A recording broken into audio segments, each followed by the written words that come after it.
4-5 बटाटे उकडून किसून घेत आहे।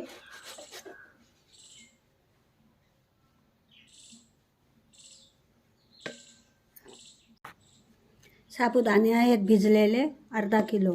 हे 4 बटाटे छोटे मोठे मध्यम असे, तर आपण हे एकत्र करणार आहोत।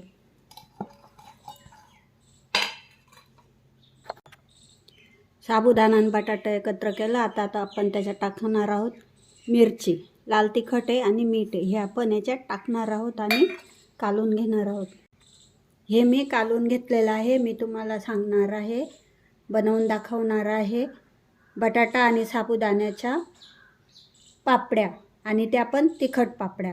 बटाटा आणि साबुदाण्याच्या तिखट पापड्या, पळी पापड, तर असे आपण बनवणार आहोत। तर तुम्ही पूर्ण व्हिडिओ बघा।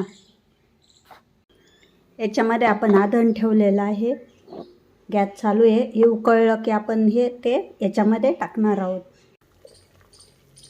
पाणी उकळलेलं आहे आपलं। आता आपण टाकणार आहोत बटाटे आणि साबुदाण्याचं मीठ मिरची टाकून केलेलं मिश्रण, हे टाकलेलं आहे आपण।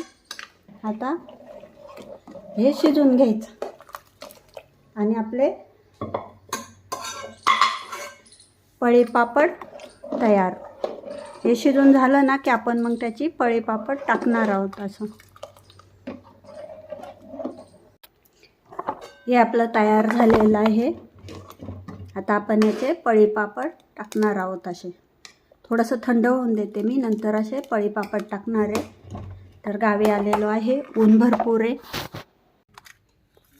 आता आपण टाकत आहोत पळी पापड। तर हे आपण एवढं तयार पीठ केलेलं आहे आणि त्याच्यात आपण टाकणार आहोत।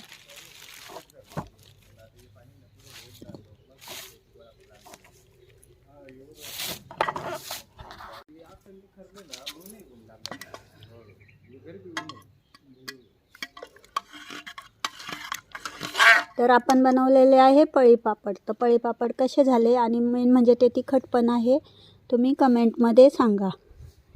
तर वाळेपर्यंत आपण काही थांबणार नाही आहे, तुम्ही पण बनवा आणि खा।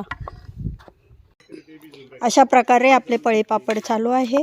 इकडं आमचे वेगळे पदार्थ उन्हात सुकवत आहे।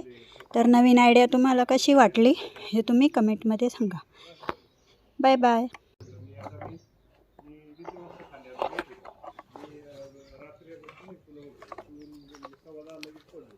मी